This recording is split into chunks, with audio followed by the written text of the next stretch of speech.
Hoy platicaremos con el doctor Ignacio González Martínez, miembro del área de electroquímica del Departamento de Química de la Universidad Autónoma Metropolitana, Unidad Iztapalapa. El doctor González nació en la Ciudad de México el 2 de septiembre de 1956. Estudió la licenciatura en Química en la FES Cuautitlán de la UNAM y el doctorado en Química Analítica en la Universidad de París VI. Ingresó a la Universidad Autónoma Metropolitana el 8 de mayo de 1984. Ha publicado 290 trabajos de investigación, los cuales han merecido más de 8,000 citas, con un índice H de 48. Posee 12 patentes mexicanas y 5 PCT internacionales relacionadas a procesos hidrometalúrgicos y reactores electroquímicos. Ha dirigido 46 tesis doctorales, 41 de maestría y 10 proyectos terminales de licenciatura. Su trabajo académico fue reconocido por el Sistema Nacional de Investigadoras e Investigadores con el nombramiento de Investigador Nacional Emérito en 2022. En 2007 recibió el Premio Nacional de Química Andrés Manuel del Río y en 2023 el Premio Ernesto Ríos del Castillo del Colegio Nacional de Ingenieros Químicos y Químicos. Ha sido editor en jefe de la Journal of the Mexican Chemical Society en el periodo de 2014 a 2018, miembro del Editorial Board de las Electrochemistry Communications, presidente de la Sociedad Mexicana de Electroquímica de 1993 a 1996, presidente de la Sociedad Iberoamericana de Electroquímica de 2012 a 2014, miembro del Scientific Committee of the International Society of Electrochemistry de 2013 a 2015, presidente de la Sociedad Química de México de 2020 a 2021 y responsable de proyectos de vinculación y desarrollo en procesamiento de minerales con la industria Peñoles de 2005 a 2019. Sus temas de investigación incluyen la hidrometalurgia, la bioelectroquímica, la electroremediación de aguas y suelos contaminados, los acumuladores y generadores electroquímicos de energía, entre otros. Doctor González, muchas gracias por estar hoy aquí y permitir que nuestra comunidad universitaria y el público en general conozcan un poco sobre usted y sobre su brillante carrera académica. Ignacio González Martínez nació en 1956 en la Ciudad de México. ¿Cómo transcurrió su niñez? ¿Cómo transcurrió su adolescencia? ¿Qué nos puede compartir de esas etapas de su vida? Esas etapas de mi vida pues fueron muy complejas. En ese tiempo mi familia era una familia muy tradicional que había luchado mucho para tener lo que tenía, y entonces el objetivo de mi padre sobre todo es que así como a él le había costado trabajo hacer una carrera universitaria, a nosotros también teníamos que tener ese asunto. Él tenía unos negocios, entonces desde de los 8 años comencé a trabajar, tenía un molino y una tortillería, comenzaba a trabajar. Yo nunca tuve vacaciones ni nada, ni días de asueto, desde que tenía 8 años hasta que terminé la carrera, porque había que ir a trabajar desde las 5:30 de la mañana hasta en la noche. Entonces fue muy difícil, muy duro, y además como hermano mayor el reto era mucho más importante. Lo que me salvó siempre ante esta dureza en la educación y todo fue dos cosas. Primero, mi fe. Mi fe en la religión, eso me ayudó mucho a soportar muchas injusticias que veía. Y la otra cosa es mi placer por el estudio, porque mi papá decía siempre mucho: la herencia que les puedo dejar es que estudien, el dinero se lo acaban pronto, ¿sí? Entonces esa idea de que siempre tenía que estudiar, eso fue lo que siempre motivó mi fe y mi esperanza para que las cosas fueran mejor. Ya. ¿Qué contacto tuvo usted con la ciencia durante su adolescencia? Bueno, desde la escuela secundaria tenía muy buenos maestros de química, física y biología. Entonces, ahí es donde aprendí que precisamente la enseñanza es muy importante para motivar, para preguntar, ¿sí? Entonces, esos maestros me incitaron siempre a rascar un poquito más en el conocimiento, no solamente en sus clases. Afortunadamente mi papá guardaba en la biblioteca de la casa sus libros de la prepa. Yo me acuerdo sobre todo de biología. Entonces, como había que hacer exposiciones, comencé a trabajar en eso, ¿sí?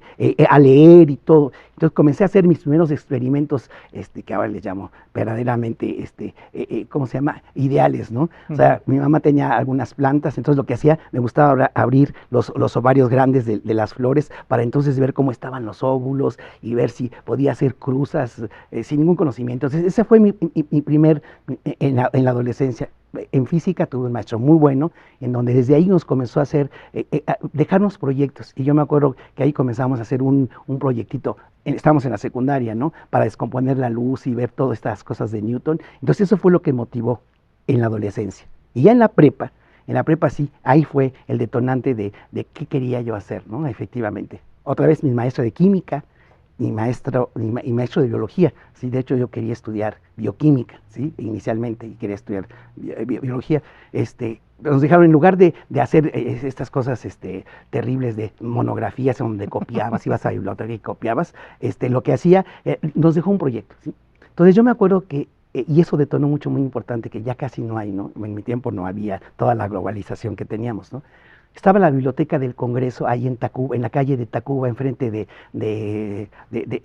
bueno, ahí. Del Metro Allende, Es ¿no? en el Metro Allende, exacto. Esa biblioteca del Congreso, que era de las Muy pocas que bonita. había de estante abierto, ¿sí? Entonces yo me acuerdo que me iba, yo, desde que salía de la prepa sin comer, estaba yo en la prepa 9, sin comer, y me iba allí a los estantes a descubrir, ¿sí?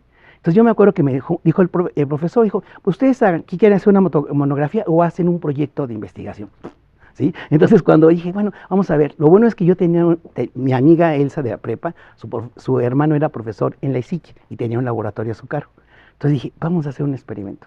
Entonces vamos a hacer un proyecto. Entonces el proyecto era influencia de la longitud de onda en la producción de oxígeno en algas, ¿sí? ¿Sí? Entonces yo diseñé así, en un garrafón, poner las algas, un manómetro para medir la presión de oxígeno y medir un divisor ¿cómo se llama? De luz para poder la luz roja, azul y ver cuál era la influencia. Claro, y entonces ahí fue donde dije, yo lo que quiero es hacer esto, ¿no? ¿Sí? Entonces esos fueron mis contactos con la investigación. ¿En qué prepa estudió? Yo estuve en la prepa 9. Claro. A la de Insurgentes. La de Insurgentes, ahí está, La exactamente. Pedro de Alba. La Pedro de Alba, así es, así es. Oiga, ¿y admiraba a algún científico, alguna científica en ese entonces? No, así tengo, no tengo que hacer, no, para mí el conocimiento todavía era básico y tenía que irlo construyendo. Ya. Bueno, después usted estudió química en la FES Cuautitlán de la UNAM. Así es. Y en septiembre de 1980 se tituló con la tesis Estudio preliminar para la determinación de niveles de acidez en mezclas de agua ácido fosfórico. Así es. ¿Qué recuerdos tiene de esa etapa de su formación? De mi etapa de formación, yo lo que tengo que decir es una cosa muy importante, ¿sí? A mí cuando después yo estaba en la prepa 9, ¿sí? Y tenía apenas 2 años de que se habían creado las facultades de estudios superiores de la UNAM, ¿no? Exactamente, apenas, porque en ese tiempo las ENEPS, ¿sí? Se crearon al mismo tiempo que la UAM, ¿sí? Entonces tiene 50 años también. Entonces cuando me llegó la carta de que yo había escogido, yo quería estudiar químico farmacobiólogo, que me dicen que la Cuautitlán, dijo, ¿esto no es la UNAM? Porque ni siquiera nos habían informado, nos obligaron y además no había opción de cambiarse, ¿no? Entonces fue cuando fui ahí, entonces dije, ¿qué es esto? Porque además ahí todavía estaba incipiente toda la infraestructura, que también esas facultades las hicieron igual que la idea de la UAM, ¿no? Sembrar una universidad donde con toda la infraestructura que traía la universidad iba a desarrollar a los alrededores, y Cuautitlán Izcalli ese era el objetivo. Entonces cuando llegaste había puras milpas, ¿no? Prácticamente. Entonces cuando llegué ahí fue para mí algo así, muy especial, ¿no? Pero, ¿qué recuerdo de eso? Sí, afortunadamente, como yo era la segunda generación, y era la idea que tenía la UNAM, era ser el centro de ciencia y humanidades del norte, entre la FES Iztacala, la FES Cuautitlán y la FES Acatlán, ¿sí? Entonces, con eso iba a ser eso. Entonces, lo primero le pusieron mucho punch en todas las cosas, y en el punch que le pusieron nos llevaban a los mejores profesores, ¿sí? Profesores así únicos, ¿sí? Eso fue lo que determinó así cosas extraordinarias en mi vida, ¿sí? Ahora, ¿qué pasó también? O sea, como éramos pocos, ¿sí? Entonces, los profesores nos ponían más atención. Sí. ¿Qué determinó, o qué recuerdo en eso? Como éramos pocos y todo, yo encontré a mis tres profesores que marcaron toda mi vida, ¿sí? Y mi manera de ser. A mi maestra Gloria Soto, que fue mi maestra de ciencia básica, en donde para ella era muy importante la formación como ser humano, ¿sí? Que esa es una de las cosas que yo he tratado de mantener y que ahorita con el tiempo ya no puedo hacer como el profesor desde el punto de vista griego, ¿no? En donde no solamente te forma como científico, sino te forma como ser humano, ¿no? Entonces con ella aprendí a estudiar música clásica, ¿no? ¿Sí? Que es muy importante. Su esposo, ellos eran traductores de doblajes de cosas, de películas de inglés al español, ¿sí? Entonces su esposo tenía una discoteca impresionante de discos estos de vinil, ¿sí? En donde decían, vamos, nos dieron un curso de música clásica, desde la antigüedad hasta la moderna. Entonces decían, vamos a escuchar, por ejemplo, Mahler, tal sinfonía. ¿Qué versión quieren? Tengo cuatro versiones. Y así, ¿no? Y nos decían, a ver qué sienten y todo. Eso es lo que me marcó, ¿sí? La otra segunda cosa que me marcó fue mi maestra Rosa María Gómez Moline, ¿sí? Ella muy interesada en la docencia, fue mi maestra de química analítica, ¿sí? Y entonces ella nos reunía después poco a poco, cada mes en su casa, y nos enseñaba a comer, a tomar vino, ¿sí? ¿Sí? Porque ella se había formado en Francia también, y entonces lo que quería es transmitirnos ese asunto, ¿sí? Ellas dos, desde el punto de vista como seres humanos, fueron los que me llenaron y hicieron parte de mi formación. Las otras cosas científicas, hay personas que detonaron verdaderamente mi interés por la ciencia y la manera de cómo abordar, ¿sí? El doctor Antonio Campero, que después fue profesor, ya se acaba de retirar aquí en el Departamento de Química, y José Luis Gázquez, ¿sí? Ellos dos fueron mis profesores, uno de química inorgánica y otro de química cuántica. En la FES. En la FES, porque precisamente cuando íbamos avanzando y que éramos de les enfants terribles, porque nos juntamos con un grupito de 4 o 5 y que si veíamos que un profesor le iba mal, ¿sí? Que no sabía, lo agarrábamos y lo destazábamos. Entonces ya nadie quería tomar, entonces traían profesores de CEU a que venían solamente a darnos clase, entre ellos fue José Luis Gázquez, ¿sí? Y él nos dio muy buenas clases, un profesor. Y el otro que detonó también todo mi interés científico y que me apoyó para ir a Francia a hacer mi doctorado fue el doctor Helmut Pichel, ¿sí? En donde él se había formado en la escuela muy tradicional de química analítica, en donde el gran padre de esa química analítica es el profesor Gastón Charlot y después Bernard Tremillon. Y yo fui a estudiar al laboratorio de los creadores de la química analítica, en donde no es análisis químico, como dice, sino que es cómo abordas fenomenológicamente un proceso. Y eso determinó todo este asunto. Qué interesante. Para los que nos puedan ver, ¿qué es la química y a qué se dedica un químico? Esa es una pregunta que siempre me he hecho, ¿sí? Y cuando gané el premio en 2007 del Premio Nacional de Química, Andrés Manuel del Río, me pregunté, ¿qué es la química? Y sí, ¿cómo voy a decir que por qué gané este premio, no? Sí. Eso es muy bonito. Y eso lo digo en mis clases siempre, ¿no? ¿Sí? Hay 3 maneras de abordar la naturaleza, ¿sí? Las matemáticas, ¿sí? En donde lo que haces es solamente describes una ecuación para poder predecir, ¿sí? No te interesa nada de la naturaleza muchas de las veces, ¿no? ¿Sí? La otra es la física, en donde te vas a los primeros principios, pero como siempre he dicho, y lo digo de chiste, ¿no? ¿Sí? Lo único que pueden resolver rápidamente es el helio cargado, ¿sí? Y entonces, ¿qué más, no? Pero entonces es el rigor. Yo siempre he dicho, trabajando con los físicos, el rigor por cómo, por ejemplo, los experimentales, cómo miden, preocuparse por la medida, pero su capacidad de respuesta ante las preguntas que le puedes hacer a la naturaleza es muy pequeña, ¿sí? Entonces, ¿el químico qué hace? El químico lo que hace, como todos estos 3 científicos más la biología, es tratar de estudiar la naturaleza para después ver cómo funciona y regresar a tu laboratorio, hacerlo en chiquito y luego regresarlo para poder entender y mejorar, ¿sí? Entonces, ¿qué hace el químico? El químico lo que hace es estudiar cualquier cosa que hay en la naturaleza y hay una cosa muy importante. Todo lo que hay en la naturaleza son reacciones químicas, désolé, como dicen, lo siento queridos, pero es eso, son reacciones químicas. Entonces, ¿qué hace el químico? Lo que hace el químico es ver cuáles son las relaciones para esa reacción, que es muy compleja.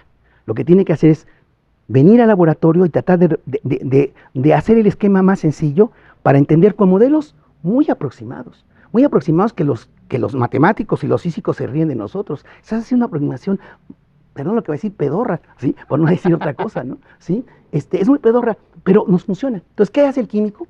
Estudia la naturaleza con modelos muy sencillos para tener capacidad de predicción rápida, ¿sí? Que no te permite la física, porque tienes que meterte en la computadora para resolver las ecuaciones. Eso es lo que para mí es lo que estudia la química. Muy bien. Durante su estancia en la FES Cuautitlán, para ser más precisos, de 1977 a 79, usted fue representante alumno en el Consejo Técnico de la Facultad de Estudios Profesionales Cuautitlán. Así ¿Qué es. aprendizaje tuvo de esa experiencia? Muy canijo, porque estamos hablando en esa época en donde todas las corrientes socialistas y comunistas estaban muy metidas en las universidades, ¿sí? Entonces yo como niño que trabajaba, que tenía una familia que afortunadamente, eso me recuerdo, cuando estaba yo peleando una cosa, uno de mis compañeros me dijo, oye Nacho, ¿alguna vez has tenido hambre? Le dije, no, gracias a Dios no. Ajá, pues entonces no puedes estar hablando como hables. Sí. Esa frase representa mucho, ¿sí? De mi enfrentamiento con esto, ¿no? Con estos grupos que lo que querían es precisamente inmiscuirse en las universidades, pagados, sabíamos mucho, tanto por el Partido Comunista Chino como por Rusia, entonces tratando de hacer y cerrar nuestras universidades, ¿no? Entonces yo como representante académico, yo me metí por eso porque yo en ese tiempo, y creo que todavía sigo siendo a otros niveles, o sea, soy demasiado inocente y creo que con tu trabajo, con tus ideas y todo, tú puedes demostrar que sin corromperte puedes hacer las cosas bien, ¿no? Entonces, ¿cuál fue mi experiencia? Es mi primer enfrentamiento grande, ¿sí? Ante la realidad, ¿sí? Exactamente. Yo decía, no, me acuerdo que iban a cerrar por una tontería la universidad y a mí eso siempre me ha fastidiado, ¿no? ¿Sí? Entonces me acuerdo que yo, un niño estudioso, con las primeras calificaciones, un ratón de biblioteca, porque siempre fui un ratón de biblioteca desde la prepa, ¿sí? Entonces cuando mis compañeros como representantes vieron que me subí a uno de los techos, porque estaban diciendo puras mentiras, como siempre, mentiras del consejo, ¿cómo era el colegio? Consejo técnico, Del ¿no? consejo técnico, exactamente y todo. Entonces que me subo y digo, no, porque es así y asado. Entonces me dicen, cállate. Sí, exactamente. Tú no sabes qué hay detrás de todo esto. Sí. Esa es mi experiencia como representante. Mi primer enfrentamiento a la realidad en donde las sutilezas hay que entenderlas, ¿no? Y hay que tener malicia, ¿no? Sí. Bueno, después de toda esta experiencia en la licenciatura, el doctor Ignacio González viaja a París y en junio de 1981 obtiene el diploma de estudios de profundidad en química analítica, que es el análogo a la maestría, Sí. en la Universidad Pierre y Marie Curie. ¿Cómo llega el químico González a estudiar en París? ¿Y cómo fue su adaptación en lo personal y en lo académico a la idiosincrasia francesa? Ah.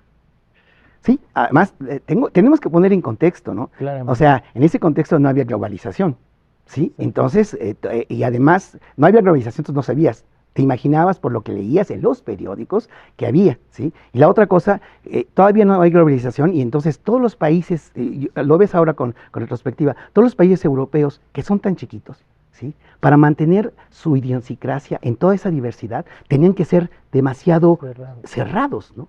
Entonces los franceses en ese tiempo era muy común decir que eran muy cerrados, que si te oían hablar otro idioma, te hacen así, ¿no? Pues para mí era un reto, para mí fue un reto, ¿sí?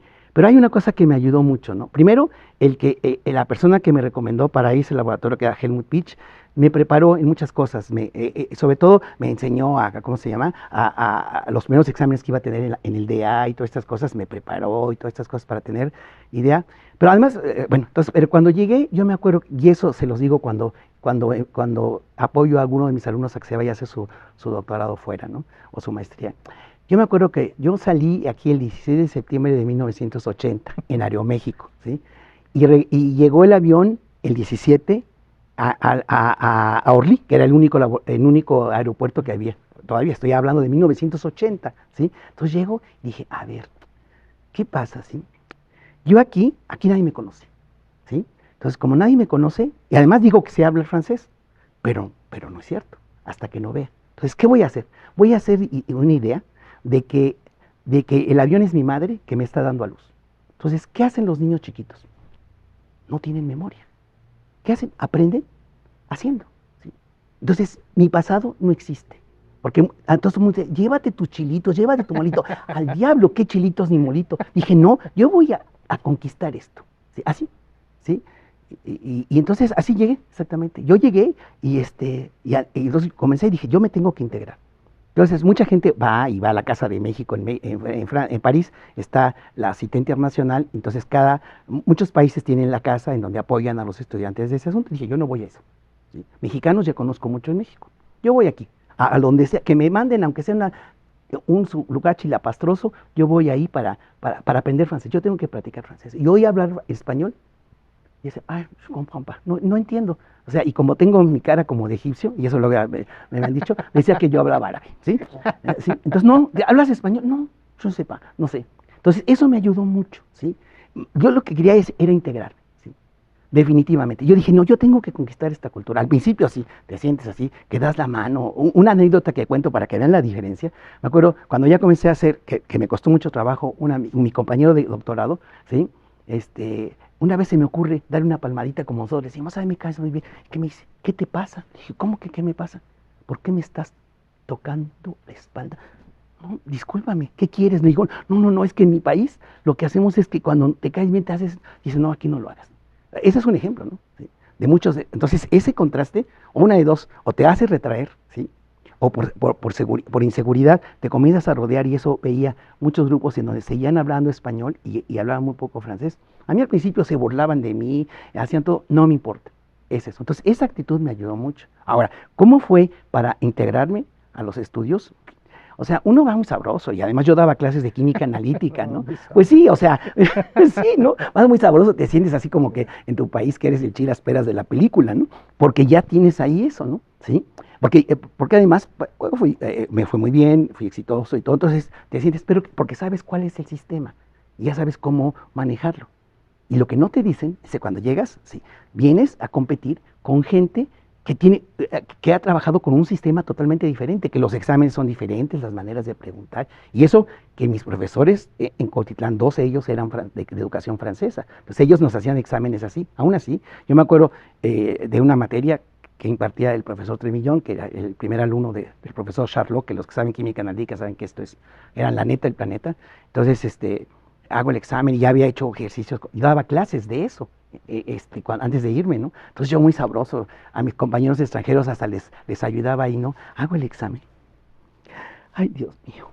¿Sí? Cuando te mandan las calificaciones por correo, ¿no? 10 sobre 20, ¿no? Me puse a llorar. Dije, ¿cómo, no? Entonces eso te hace, y no reflexiones, en ese momento no sabes, que lo que tienes que hacer y es lo que nadie prepara cuando te vas a hacer sobre todo tu maestría. Cuando haces el doctorado ya casi no tienes cursos, ¿no? Pero cuando haces tus cursos es que estás compitiendo con una manera de abordar las cosas muy diferentes, ¿no? Entonces eso fue muy canijo, ¿no? ¿Sí? Esas son mis experiencias que puedo llamar de ese asunto, ¿no? ¿Sí? Muy interesante. Y la otra, esto es muy importante, ¿sí? A nosotros nos encanta, sí, como que que improvisar, ¿no? Lo que terminamos, queremos así, y dices, hay una exposición, sí, ahorita veo aquí, y haces las exposiciones y todo. Y ahí yo veía a mis compañeros, me acuerdo cuando presenté mi seminario de maestría, ¿sí? O sea, repasando, y los profesores cuando se iban a sus conferencias, repasando sus conferencias y todo, y ahí, estos están pedorros, en México rápido lo hacemos, ¿no? ¿Sí? Entonces, me acuerdo, presenté, entonces, no, que tienes que practicar, y sí practicaba, y te debemos a tomar el tiempo y todo, ¿no?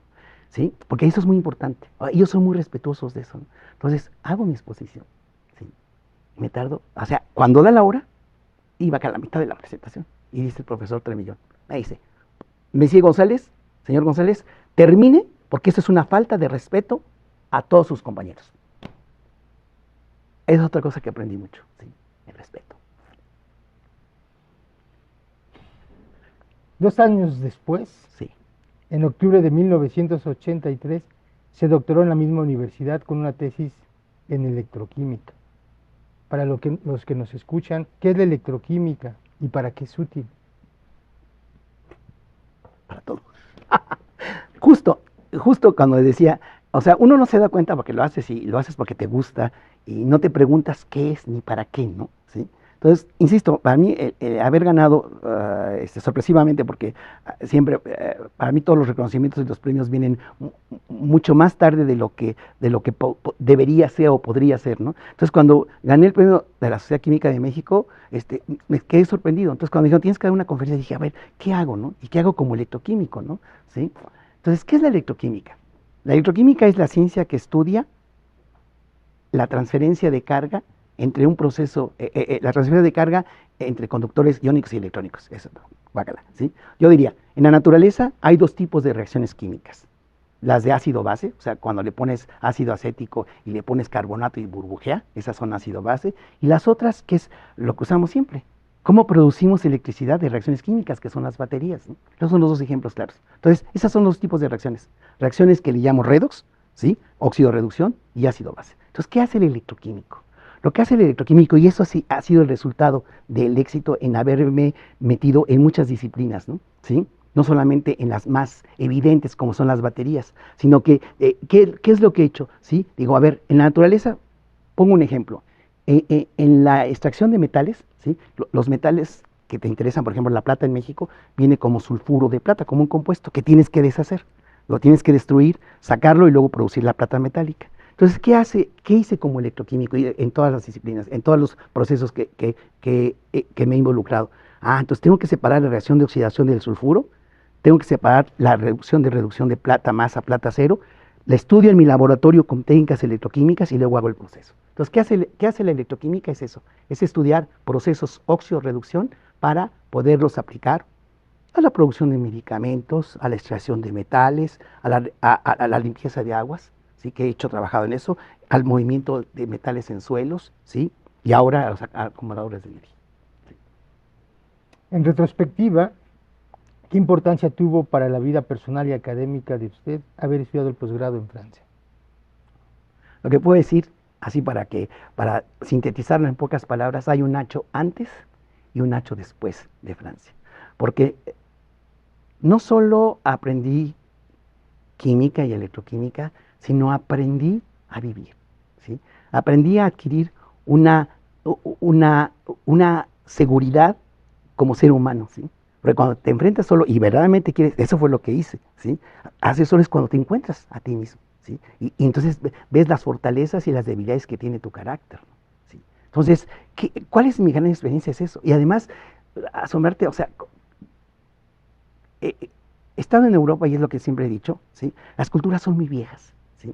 O sea, tienen mucha tradición. Entonces, pasearte por un lugar que tiene 2000, 2500 años por ahí, en donde vas a intercambiar tu espíritu con el espíritu que dejaron durante 2500 años a alguien, ¿sí? Eso retroalimenta tu espíritu. El chiste es que tienes que estar, ¿cómo se llama?, abierto a estas situaciones, ¿no? Entonces, ¿cuál fue mi experiencia? Es una riqueza impresionante desde el punto de vista como ser humano, que es lo que desde que el primer momento que puse mi pie en México quise compartir con mis alumnos y con mis colegas y mis amigos. Sí. Regresa a México y está un tiempo como profesor de asignatura en su alma mater, la FES Cuautitlán. ¿Qué tan complicado era insertarse en la vida laboral en México en esa época? Claro, a ver, ¿sí? Voy a poner dos cosas, ¿no? En Cuautitlán yo regresé, a ver, me había integrado tanto a la sociedad, bueno, con eso de que para mí México no existía. De hecho, hasta mi madre, sí, porque tenía que entonces que descubrir y conquistar, ¿no? No, sí entiendo. No, porque hay muchos que son mamuchas y que dicen, yo ya no soy mexicano. No, yo siempre recordé que era mexicano, ¿sí? Y estaba consciente de que quien había pagado mis estudios era México. Entonces yo tenía que regresar a México para darle de regreso, y eso ha sido mi leitmotiv, lo que me ha motivado siempre. México pagó mis estudios, pagó parte de mis estudios en Europa, ¿sí? Entonces yo tenía que regresarle a México, no se valía. Entonces yo con esa idea, yo nunca me di cuenta que a lo mejor tenía que regresar, porque yo soy muy intenso, ¿sí? Y viví intensamente. Entonces yo ya había mandado mis libros, porque era muy caro mandarlos por avión, por barco, ¿sí? Yo terminé mi doctorado en octubre, ¿sí? Y en diciembre ya tenía mi boleto para regresarme. Entonces, noviembre era para como despedirme y todo. Entonces ya mandé todo. Entonces ya cuando pasaba, que era como el 20 de noviembre, veo a una de mis amigas, así que es impresionante, mi amiga Colette, y veo a mi amigo Daniel, y vivíamos así como si no pasara.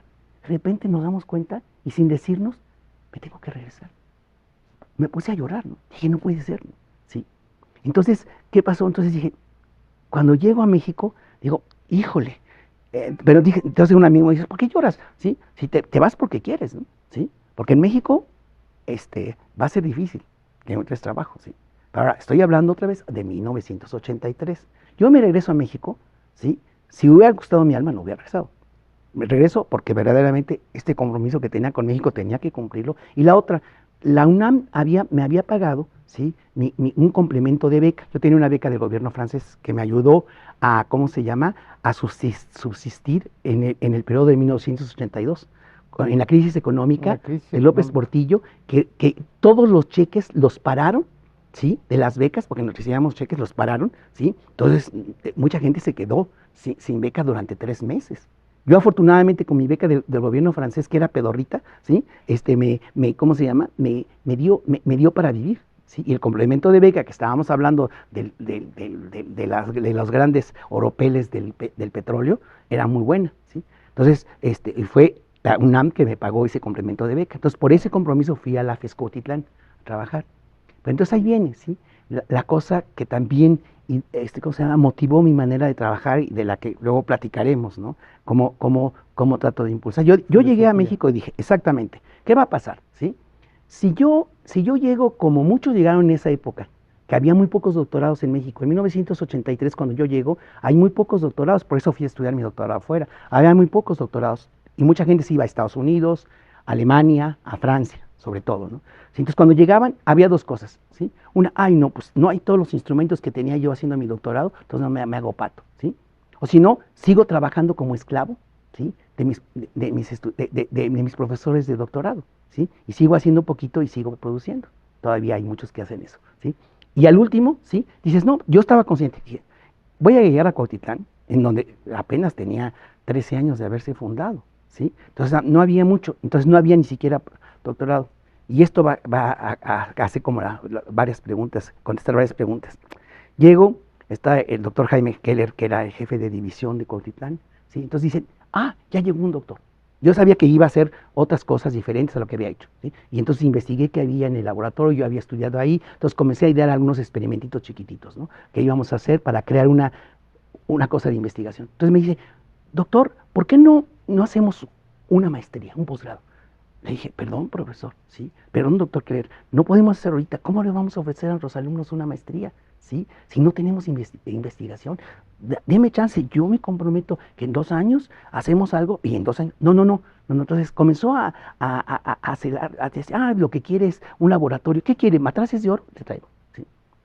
Pero la vida es muy sabia, ¿sí? La vida es muy sabia, porque en ese tiempo es eso. Y lo que pasó después, en las muchas universidades de provincias pasó lo mismo, cuando comenzamos a formar doctorados en México. Cuando te ibas a la provincia, como había mucha gente vieja que les ibas a poner en evidencia, que solamente había estudiado licenciatura, te ponían todas estas trabas, ¿no? Y cuando querías, voy a hacer investigación, decían, ¿qué es eso? ¿Sí? ¿Qué quieres para hacer investigación? ¿Tus matraces de oros? A mí eso, pero afortunadamente me encontré, y ese es cómo llegué a la UAM, ¿sí? Una de mis, ¿cómo se llama? Porque entrar en ese tiempo como doctor era relativamente, no era tan complicado como ahora. Como no había muchos doctores, y entonces comenzaba esa idea de que necesitábamos crear una comunidad científica en donde el doctorado te permitía tener más experiencia en eso. Entonces, sí, muchas universidades con el doctorado era más fácil, sí, definitivamente. Entonces cuando me invitan a dar una conferencia en el CIMBESTAB, México, una de mis compañeras que también había estudiado conmigo, que había hecho su doctorado en Inglaterra, me invitó a dar una conferencia y estaba Juni Meas, que trabajaba en el área de electroquímica, que todavía no era área. Entonces doy mi conferencia sobre mi tesis de doctorado y me dice, dice, Nacho, pues necesitamos a alguien como tú. ¿Por qué no vienes a visitar nuestro laboratorio? ¿Sí? Y ves qué tenemos, ¿no? Llegué, tenía los electroquímicos, necesitamos algo para sintonizar la energía eléctrica para poder estudiar las reacciones. Y él tenía eso, que se llama potenciostato, ¿no? ¿Sí? Tenía un potenciostato y dije, con eso podría hacer maravillas, pero tenía mi compromiso con la UNAM, ¿no? ¿Sí? Dije, chispas. Y ahí fue el reto, ¿sí? Digo, ¿qué hago? Porque él me dijo, ¿sabes qué? Porque estaban creándose las áreas aquí en la UAM, estamos hablando después de 10, 12 años, entonces había mucha, ¿cómo se llama? Mucha, muchas iniciativas para poder atraer gente, para integrarse y hacer grupos de investigación. Entonces me dijo, Nacho, mira, vamos a crear el área de electroquímica, nosotros somos parte de otra área, queremos hacer, y una gente con tu preparación nos ayudaría a crear esa línea. Entonces vienes, porque no haces una conferencia, vemos, entonces dije, ¿qué hago? ¿Dónde puedo ser más útil? en Cuautitlán, en donde no me van a dejar hacer investigación, porque este señor lo único que quiere, como siempre, hacer una maestría, que dice que tiene una maestría y solamente engañamos a la gente. O aquí, ¿sí? En donde se estaba formando el primer doctor. En ese laboratorio yo ayudé, cuando me integré a la UAM, ayudé a formar el primer doctor que formó CBI en toda la universidad. ¿Qué fue quién? A Marco Antonio Quirós, ¿sí? Entonces yo cuando llegué, le ayudé a terminar su tesis doctoral, ¿sí? Definitivamente. Entonces llegué y dije, ¿dónde voy a hacer mejor? Donde yo pueda retribuirle a México, ¿sí? Lo que hizo por mí. En Cuautitlán, aunque me duele, recibí muchas críticas de la UNAM, porque me vine aquí, pero después de 40 años, ¿sí? Te puedo decir que fue la mejor decisión y que en la UNAM siguen aplaudiéndome porque tomé esa decisión. Muy bien. Bueno, eso pasó en mayo de 1984. Así es, que es cuando en el 8 de mayo me integro a la UAM Iztapalapa. Bueno, ya nos ha descrito un poco cómo era la UAM, pero ¿qué ambiente encuentra en esa universidad? ¿Cómo ve la situación? O sea, entiendo esta diferencia Sí, entre Cuautitlán y claro. la UAM, pero ¿Cuál era la diferencia? Es impresionante que cuando vienes de fuera no te das cuenta, y sobre todo cuando acá eres un recién doctor desempacado así de otro mundo, ¿sí? No te das cuenta de la importancia. Conforme va pasando el tiempo y conforme fue, fui desarrollando mi carrera científica, me doy cuenta que había una cosa muy importante que no hubiera podido hacer. Si yo me hubiera integrado, por ejemplo, lo más cerca, a la Facultad de Química, ¿sí? Hacia la investigación, no hubiera podido hacer lo que hice aquí. ¿Sí? ¿Por qué? ¿Sí? Porque desde el principio me di cuenta que aquí lo importante era el profesor investigador, ¿sí? En donde la cantidad de horas frente a grupo son menores, de tal manera que te permiten verdaderamente dedicarte. Y además hay otra cosa que yo siempre, que es lo que vendo, ya veremos después, lo que vendí durante mucho tiempo cuando hacía relaciones con la industria, ¿no? ¿Sí? ¿Qué hago? La ventaja que tenemos es que somos descentralizados. El que tengamos un rector en cada unidad te permite tener muy rápidamente acceso a la parte de dirección, ¿sí? Entonces, eso me ayuda mucho. Entonces, ¿qué vi de diferente? Dos cosas, ¿sí? El que tú puedes, y además hay un ambiente en donde se quería echar a andar grupos de investigación. Entonces, sentirte así, ¿sí? Y con jóvenes, la mayoría eran jóvenes, ¿no? ¿Sí? Entonces te sentías así, y que además la libertad de hacer lo que quisieras hacer. O sea, yo siempre, en estos 40 años que tengo de trabajar en la universidad, siempre he hecho lo que he querido. ¿Sí? ¿Sí? Claro, en investigación y siempre con mi compromiso, ¿no? Pero es eso, esa libertad, ese ambiente que tienes para hacer investigación y esa juventud que hace 40 años había así por borbotones, ¿no? en docencia usted ha tenido una labor intensa, principalmente en nuestro posgrado en química. ¿Qué significa para Ignacio González ser docente? Eso me da mucha emoción. ¿Sí? ¿Qué haces? Primero, lo que tienes que estar consciente cuando ya estás, digamos, en esta altura de tu carrera y que reflexionas hacia atrás. A mí me gusta ver el pasado para entonces apreciar lo que tienes en el presente, ¿no? Entonces, ¿qué significa? ¿Qué ha significado para mí? El poder tener la oportunidad de compartir tu placer por la ciencia, por el conocimiento, ¿sí? Y esa retroalimentación que tienes, eso significa. Esos chavos jóvenes con sus preguntas, mi manera de enseñar es muy especial y muy diferente, por la que he tenido a muchos conflictos con mucha gente, ¿no? ¿Sí? Porque lo que trato es así, más bien de hacer como retos, ¿no? ¿Sí? Retar, pero siempre mi manera de hacer es, vamos al principio del conocimiento, ¿sí? ¿Sí? A entender el proceso. Entonces eso te obliga, ¿no? Te obliga a verdaderamente entender. Entonces, ¿qué significa la docencia? Poder tener contacto con gente con conocimiento fresco que me enseña más. Porque entonces entiendes cosas que por ser especialista las ves así, ¿sí? Entonces mis cursos siempre empiezan, y tú, les dejo leer algo, ¿y tú qué entiendes por fuerza atómica? ¿No? Yo leí, ¿qué entiendes? No se me había ocurrido eso. Entonces eso para mí significa la docencia. Compartir tus experiencias, retroalimentarte y seguir siendo joven. ¿Sí? Eso. ¿Cómo ve actualmente la docencia que impartimos en la división? Esa es una buena pregunta, ¿sí?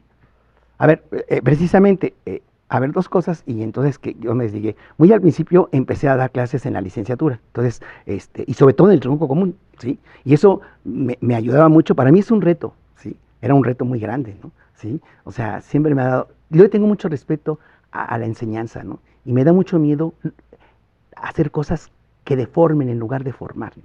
¿Sí? Entonces siento que en los primeros cursos es una responsabilidad muy grande, ¿sí? Entonces mis primeros años que daba clases en el tronco común eran locos, ¿no? ¿Sí?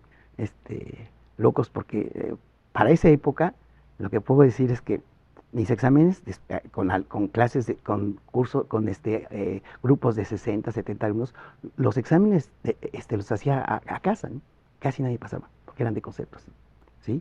Porque lo que sí era muy importante es que tenías esa capacidad, los muchachos todavía veían esa capacidad de admiración, ¿sí? Entonces hacía experimentos en clase, jugaba en ese tiempo estaba el doctor IQ, ustedes son muy jóvenes, pero era un señor que hacía preguntas, y aquí a la derecha, doctor, y así jugaba con ellos, y jugaba y hacía, entonces eso, ¿no? Entonces lo que hacía, por ejemplo, cuando veía la ley de los gases, me iba a las tablas de Gay-Lussac, y decía, miren, aquí hagan de cuenta como que estamos con nuestras peluquitas haciendo experimentos de gases, y vemos esto, ahora vamos a tratar de sacar esta relación.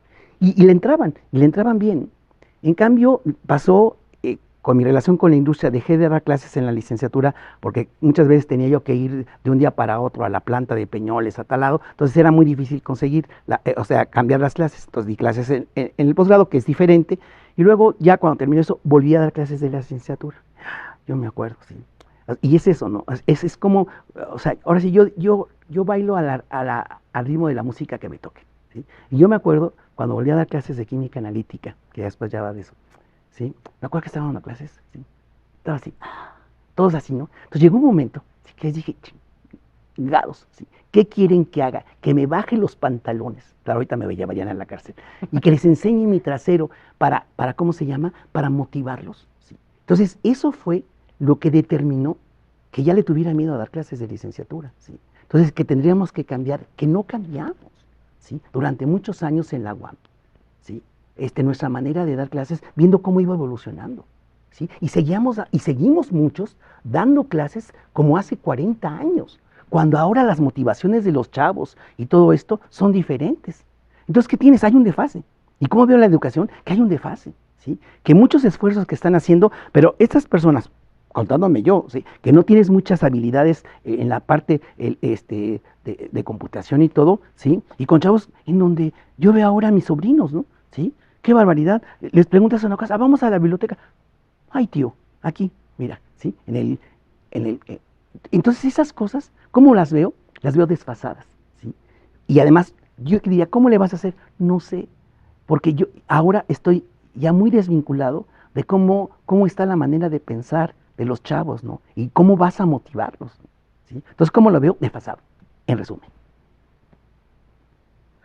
Relacionado con su labor docente, en el año 2000, usted publica el libro Principios y aplicaciones de los procesos electroquímicos, en coautoría con Mercedes Teresita Oropesa, sí, y Carlos Ponce de León. ¿Qué lo llevó a escribir este libro? ¿Qué me llevó?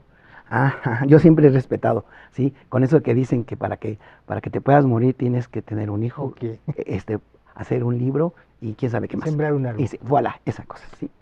A ver, y eso fue por azar, sí. A ver, una de las cosas que yo siempre,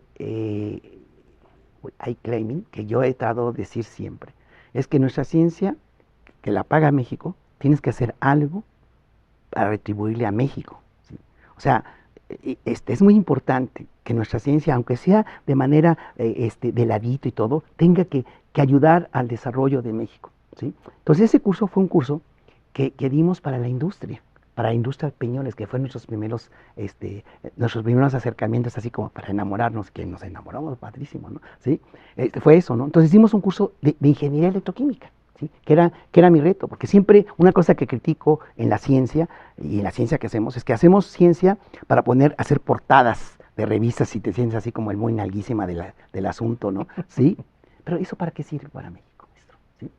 Entonces yo dije, no, yo tengo que hacer cosas para que sirva para la industria. Para hacer eso necesitamos hacer reactores, necesitamos hacer cosas en grande, ¿sí? Entonces, dicen que el tamaño no importa. Claro que sí, y siempre, y más en esto, ¿sí? Entonces, ¿qué hicimos, no? Sí, entonces hicimos ese curso, Entonces ese curso lo que era eran notas, ¿sí?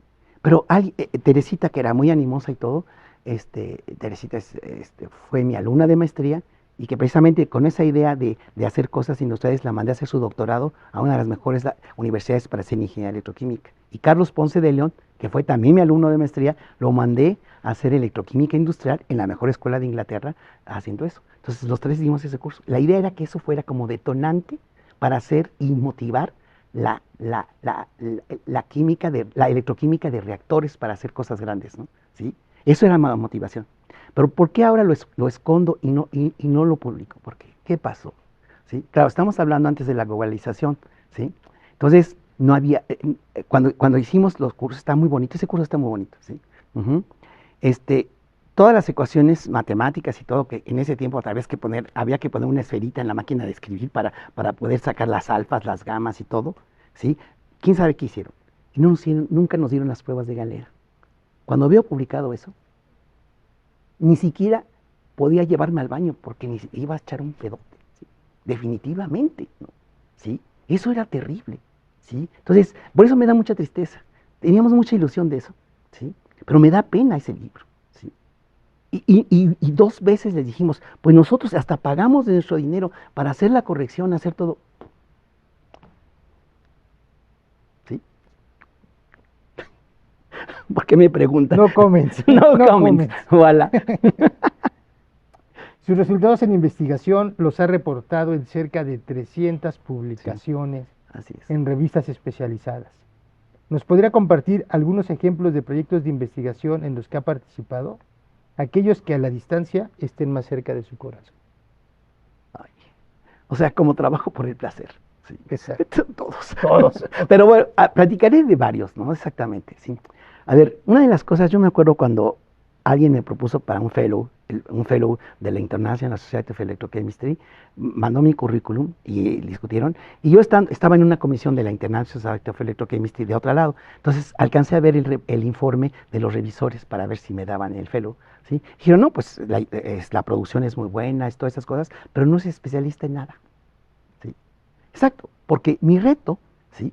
Y eso ha sido siempre, mi reto cuando regresé a México es que dije, yo tengo que hacer investigación que sirva para México.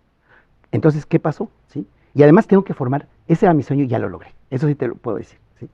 Una escuela mexicana de electroquímica, una manera de hacer mexicana de hacer electroquímica. En México, cuando llegué, no había ninguna tradición en esto. Entonces, ¿qué pasó? Me puse a comenzar a desarrollar una línea de investigación. Entonces, ahí voy a hacer mis investigaciones más queridas, ¿sí? En esa parte. Entonces, lo primero que tenía, México tiene hay muchos talleres, en ese tiempo además, más todavía, de recubrimiento metálico de superficies plásticas y toda la galvanoplastia, ¿no? Entonces dije, bueno, pues vamos a estudiar eso desde el punto de vista fundamental, ¿sí? Entonces comencé a trabajar en eso, ¿sí?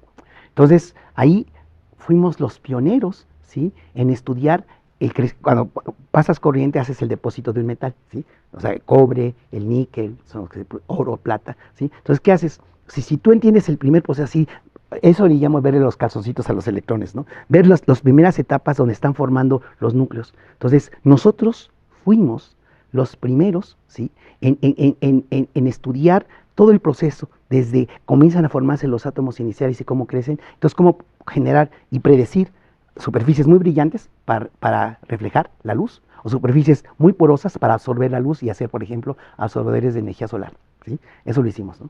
Entonces, eso me siento muy orgulloso, ¿sí?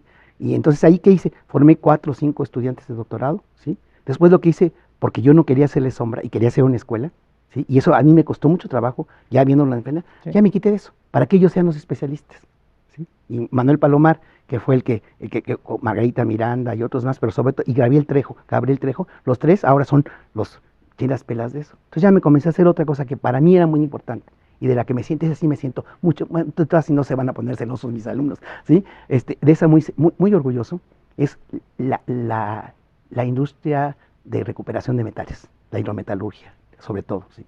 México es un país minero, ¿sí? Entonces, todos los procesos mineros tienen más de 100 años. La cianuración, que es como se extrae el oro y la plata, está desde 1873, ¿no? Entonces, cuando tú quieres innovar en eso, te dicen, no vas a poder cambiar un proceso que tiene 100 años. O sea, así me dijeron muchas veces cuando comencé a trabajar con la industria minera. Entonces, el reto que pude hacer eso, y ahí fue donde entendí qué hace la electroquímica. Dije, a ver, ¿qué es un proceso de disolver un mineral? ¿Sí? Los minerales están incrustados en piedras grandotas con aluminosilicatos, con tierra, que donde hay unos pepitas chiquititas de lo que quieres sacar. Entonces, yo lo que hice es estudiar con procesos, y eso sí es nuevo, ¿sí? Y eso me siento muy orgulloso, ¿sí? Recuperar y ver cómo lo separo, y cómo hago procesos grandes para recuperar oro, plata, zinc, plomo, ¿sí? Que hemos hecho eso, ¿no? ¿Sí? Que hicimos, eso fue lo que me hizo hacer ese contacto con la industria minera, ¿no? Entonces yo me acuerdo, y ahí sí me siento muy orgulloso, y lo guardo ahí, muy interesante eso. La otra cosa, hay dos cosas que están muy fuertes en la industria minera. Hacer procesos eficientes y poco contaminantes para recuperar los metales, ¿sí? Porque el impacto ambiental que tiene, canijos, ¿sí? Y la otra cosa es que nosotros estamos lidiando con residuos mineros que vienen desde la colonia, ¿sí? Y que muchas veces tienen cosas tóxicas. Y entonces muchas veces cuando están en intemperie comienzan a oxidarse con bacterias y todo, y comienzan a percolarse iones metálicos, ¿sí? Que se van a los mantos freáticos, ¿sí? Entonces eso se llama drenaje de roca ácida, que es un problema muy grande. Entonces ahí nosotros comenzamos otra vez, ¿sí? A estudiar los procesos fundamentales. Con Peñoles lo que aprendí, y ellos estaban muy agradecidos de nuestro contacto, dijeron, Nacho, si hubiéramos entendido el principio de operación de los procesos, hubiéramos innovado mucho, que era lo que yo peleaba, ¿sí? ¿Sí? Entonces, ¿qué hicimos ahí? Comenzamos a ver de qué se trataba de esa disolución natural de los minerales. Entonces, hicimos un artículo precioso que mandamos a Applied Geochemistry, ¿sí? De cómo analizando los procesos iniciales, controlando las condiciones, cómo podíamos evaluar, primero predecir, evaluar y detener esa percolación de metales, ¿sí? Entonces lo mandamos a Applied Geochemistry, ¿sí? Pero en ese tiempo, estamos hablando, eso fue como en 1995, ¿sí? Entonces eso cuando mandamos el artículo, me acuerdo, lo mandamos, queríamos a Geochemistry, que así, pero como otra vez yo siempre he dicho, como si yo me llamara Nacho Smith, hasta las narices me daban, y rápidamente te dan el artículo. Pero como me llamo Nacho González y hasta los ratones se llama Nacho González, Speedy González, ¿sí? Entonces te dicen, no, tienes que hacer más, ¿no? Pero cuando mandé a Applied Geochemistry, lo mandamos y el editor, y guardo eso, ¿no? Era un señor que ya se iba a retirar, que había sido el editor durante muchos años de Applied Geochemistry. Me dijo, hace mucho que no veía un trabajo tan completo, tan claro y con todos los argumentos para decir este asunto. Ese es el que me siento muy orgulloso. Y además lo que pasó de este asunto, ¿sí? Y hay otras líneas que son también el estudio de los productos naturales. México tiene una tradición muy grande en la recuperación de moléculas activas para la producción de fármacos, que es lo que hacen los productos naturales, y es donde desde la época de la colonia, en la escuela de química, era lo que hacíamos todo el tiempo los mexicanos. Entonces dice, quiero entrarle como electroquímico a eso, ¿no? Y sí le entré para estudiar cómo se forman, cómo se degradan esos productos naturales, y esos naturales cómo interactúan con el DNA, con todas estas cosas para hacer los citotóxicos. Entonces comencé a estudiar eso con métodos electroquímicos, y pusimos de moda ese asunto de manera importante, ¿sí? Y así puede haber, en corrosión, trabajamos corrosión en refinerías, y hicimos una cosa que todavía es muy interesante, es estudiar la corrosión en ambientes que no tienen ninguna refinería, porque nuestros petróleos tienen mucho azufre. Entonces, cuando comienzas a romperlos, o sea, a craquearlos, ¿sí? Se comienza a condensar en las torres mucho ácido sulfídrico. Y eso es más corrosivo que las narices del perro, ¿sí? Entonces, estudiar eso casi nadie le entraba. Nosotros le estudiamos de una manera científica otra vez, así, intentando estas cosas. Y eso también es muy padre, ¿no? ¿Sí? Y entonces todas esas cosas, como no estaban de moda en ese tiempo, ¿sí? Esa es otra cosa que tengo que decir, ¿sí? Por lo que me tengo satisfecho, porque al principio veía así, como no estaban de moda, ¿sí? No tenía ninguna cita, ¿no? Entonces, esas puras pedorradas este cuate, ¿no? ¿Sí? Nada más lo que se le ocurre. Pero, ¿sí? Poco a poco, con la aplicación y todo, es esto. Entonces tú ves cómo están mis citas, ¿no? Al principio, nada. Y después ahorita están haciendo porque esa es la diferencia, ¿no? Si haces algo que está de moda, ¿sí? No, o sea, a lo mejor sí te citan, ¿sí? Pero no vas a llegar porque les das las ideas a los demás que tienen una infraestructura, a los chinos ahorita, ¿no? Que tienen toda la infraestructura del mundo, le das las ideas. Sobre todo nosotros experimentales, ¿no? ¿Sí? Pero en cambio, si tú haces eso, ¿sí? Ahí está, ¿no? Y por eso me siento orgulloso. Me siento orgulloso de lo que hicimos en recuperación de metales, que hicimos también para recuperación de fluentes contaminados con metales. En la parte toda la parte que hemos hecho para la industria minera, que ha sido precioso y que me abrió mi sueño de poder entrar en colaboración con la industria, la parte de productos naturales y la parte de corrosión. Mm, un producto, ahora me han dicho, no necesariamente productos, procesos que pueden derivar del trabajo de investigación son las patentes. Así es. Usted posee 12 patentes mexicanas y 5 PCTs, yo no sabía que eran las PCTs, Sí. pero viene por el Tratado de Cooperación en Internacional. materia de patentes. Sí. 5 PCT internacionales relacionadas a procesos hidrometalúrgicos y reactores electroquímicos. ¿Por qué es importante que en las universidades se desarrollen patentes? ¿Y nos podría ejemplificar esta importancia con una de sus patentes? Claro. A ver, ¿cómo empiezo? Sí, porque eso sí es una cosa complicada. Sí, a ver, como académico, no te preparan ni saben qué es una patente. Cuando ves una patente, esto de ciencia tiene lo que yo de virgen, absolutamente nada, ¿no? ¿Sí? ¿Por qué no? ¿Sí? Porque, ¿qué haces, no? ¿Sí? Perdón, pero no puedo controlarme, ¿sí? Exactamente. Porque eso de las patentes todavía para mí es más, porque como científico no te preparan, ni te dicen qué cosa es. Cuando vas a leer una patente y cuando comienzas a escribir una patente, repiten 3 veces lo mismo. Y esto, te digo, esto de ciencia tiene lo que yo dije, absolutamente nada. Porque es todo un saber. ¿Sí? Y que verdaderamente todas nuestras universidades que están insistiendo y jodiendo, que tenemos que vincularnos con la industria, que tenemos que hacer esto, tendrían que prepararnos como a esto, pensando desde los investigadores. ¿Sí? ¿Sí? Y pensar, porque si tú dices, porque hay una dicotomía, ¿no? ¿Sí? Dices, ok, queremos hacer lo máximo de la ciencia y tener publicaciones y todo, igual con la CIT, ¿no? Pero al mismo tiempo te dicen que tienes que hacer vinculación y que traer recursos para esto. Pero tu formación generalmente es así, para la parte científica y no para esta, ¿no? Que es diferente. Y ahorita los parches que están haciendo, que mis cursos de innovación o sea, eso es como si tú me quisieras enseñar en un curso de 10 horas cómo son las cuerdas y esas tensores que tú haces. No, tienes que saber. Entonces es una cosa que nos hace falta. Y que en las universidades públicas, ¿sí? Perdón, privadas, o sea, en donde van a formar gente que va a hacer sus industrias, desde el principio les enseñan a hacer esto. ¿Sí? Eso es una cosa. O sea, ¿por qué es importante? Yo no sabía eso de las patentes, pero cuando yo regresé, yo me acuerdo, ¿sí? Y con esta idea de hacer cosas aplicadas, viene un señor que me oye en un lado, me dice, doctor, un minero de estos gamusinos, ¿sí? Que hay muchos y que son los que contaminan más que las industrias grandes que están vigiladas, ¿no? Mire, yo me encontré esta patente y estoy extrayendo en Chihuahua la plata con este proceso. Entonces veo la patente, no entendía nada, te digo, ¿qué es eso para revolverte? ¿Sí? Bueno, es todo una ciencia también. Entonces ya vengo y digo, no, pues vamos a hacer esto. Y ya hicimos algunas modificaciones, entendí que hay muchas cosas encerradas y todo, ¿sí? Para proteger, ¿sí? Ahora, ya pasó y hicimos. Entonces cuando comencé a tratar de colaborar con la industria minera, que dije, es la única industria minera que es mexicana, de las pocas industrias que son mexicanas, y que podrían, porque además dije, yo para una extranjera no.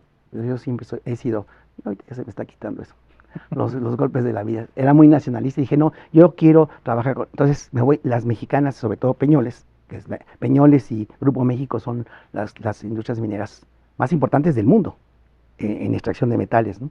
Entonces dije, pues voy a acercarme, ¿no? ¿Sí? Entonces, lo primero que te dicen es, ¿qué quieres patentar o qué quieres licenciar, ¿no? What's meaning that, ¿no? ¿Qué significa eso, no? Sí, entonces dije, chispa, sí. Entonces, con esa patente, pues dije, ay, vamos, hicimos una patente. Y luego yo me acuerdo, con Gretchen Lápiz, que es con la que hemos caminado mucho de este asunto, que ella fue la que me ha enseñado mucho de hidrometalurgia, hicimos unas cosas, me acuerdo, de recuperación, no con cianuro de plata, ¿qué era? Con teoría, no era con teoría, era con teoría, no me acuerdo. Anyway, ¿sí? Con una cosa que hicimos con zinc, hicimos las 2 patentes, dije, bueno, luego, ¿qué sigue, no? ¿Sí? ¿Cómo las vamos a vender? Me pongo así mis calzoncitos de Mickey Mouse y las voy a vender por ahí, ¿o qué? Que no tenemos, ¿sí? Tampoco. ¿Sí? Entonces, se quedó, ¿no? Entonces yo me acuerdo que vienen así de Rectoría General a decirnos, es que nosotros tienen que patentar y todo. Entonces que le pregunto, yo me acuerdo que vino de Rectoría General de Patentes, ¿Cuántas patentes tiene la UAM? No me acuerdo, 100. ¿Sí? ¿Cuántas han licenciado que comenzaron a trabajar en eso? Una, dos chingados. ¿Sí? Mejor vamos a aprender a licenciar. Ustedes tienen que hacer eso, cómo transferir, ¿sí? Ese asunto. ¿Sí? Entonces, ¿para qué sirve la patente? Y sigo, todavía en ese tiempo seguía sin saber. Ella había hecho 2, pero veía que eso había hecho mucho esto. Ahora, ¿cuándo viene esto con Gretchen? ¿Sí? Comenzamos a hacer, los grandes inventos son por cosas que no te habías dado cuenta. ¿Sí? Y que ya cuando las haces, chispas, ¿cómo esto salió por pura chiripada, ¿no? Pero luego ya, entonces, el proceso que hicimos para recuperar oro y plata, ¿sí? Utilizando no cianuro, sino teoría, que era y luego recuperando en el mismo reactor electroquímico los polvos de plata y oro, lo hicimos así, hace cuenta así, haciendo, les dije, no, pues porque ahora para hacer todo el circuito vamos a hacerlo así, ¿no? Entonces dije, y Gretchen siempre le encantaba, como buena ingeniera química, patentar. Dice, vamos a patentar eso, Gretchen, pero eso nada más lo hicimos así. No, no, Nacho, vamos a patentarlo. En ese tiempo, y esa fue mucha visión de la Rectoría General de aquí, la Rectoría de aquí, habían contratado a un cuate que había trabajado en el INPI, el Instituto Mexicano de la Protección Industrial, ¿sí?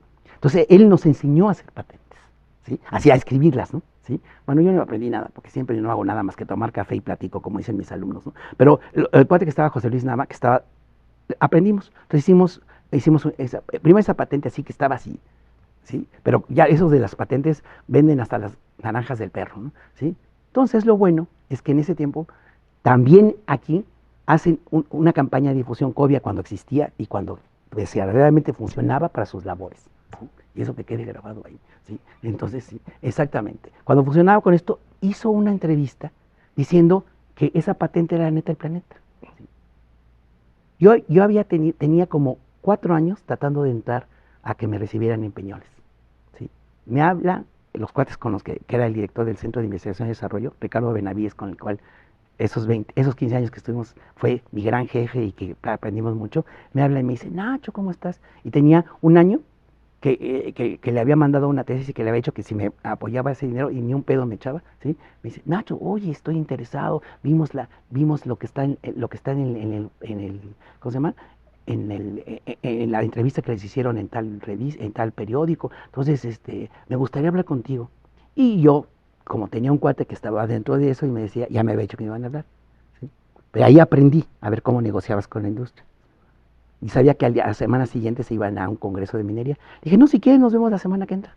No, Nacho, es que tenemos, pero nos surge, ¿sí? Porque a su jefe les había dicho, ¿sí?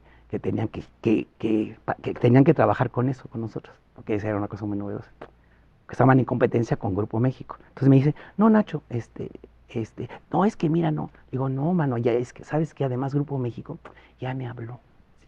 No era cierto, ¿no? Ya me habló, ¿cómo ves? No, Nacho, por favor, acuérdate que hemos estado trabajando, sí, pero me dejaste 6 meses sin dinero, ¿no?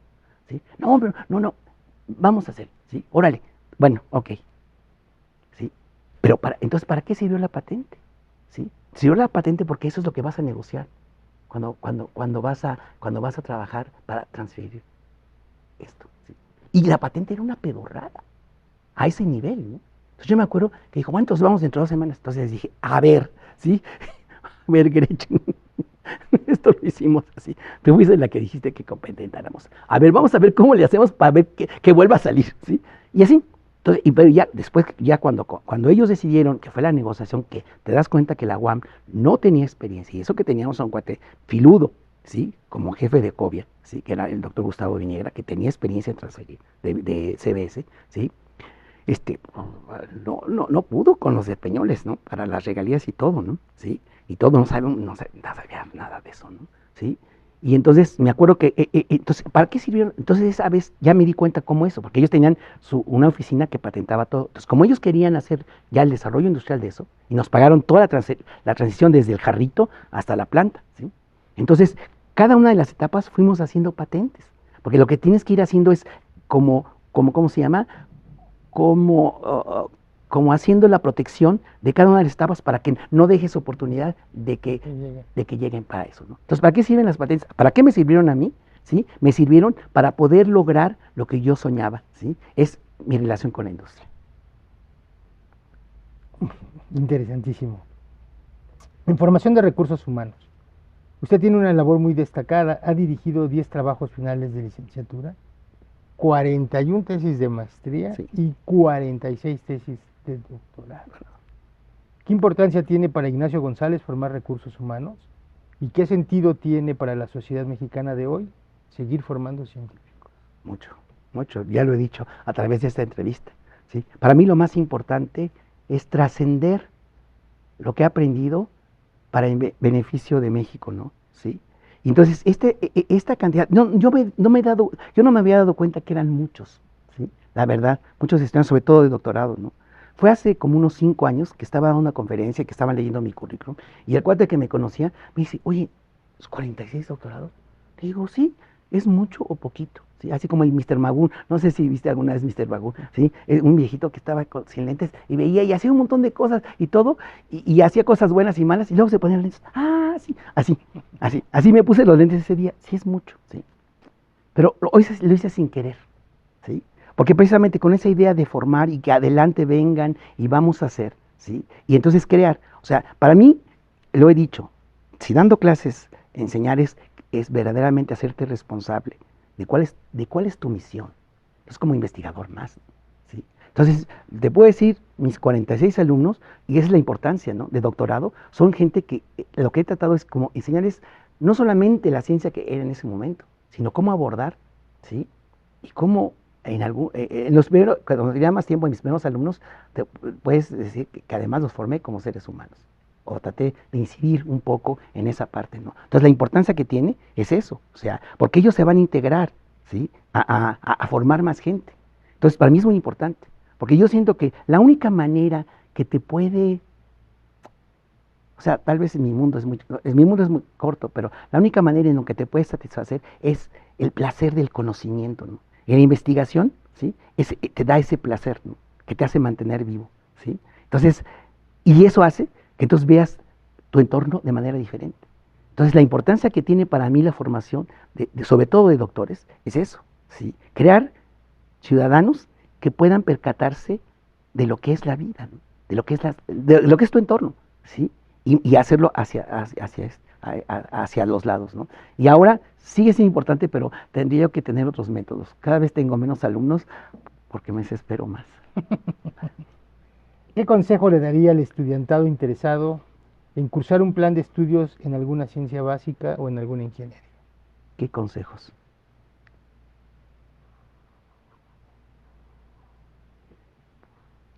Como dicen, cada quien habla de la batalla como le va en ella, ¿sí? A mí me ha ido bastante bien porque como me he asomado así como los puerquitos que salen de la granja y que ven así con su rompita a universos preciosos, es eso. Entonces las ciencias, ¿sí?, te permiten, ¿sí?, asomarte, ¿sí?, a entender la naturaleza desde muchos puntos de vista, ¿sí? Entonces, si a ti te interesa eso, ¿sí?, entonces hay que pagar un precio, nada es gratuito, ¿sí?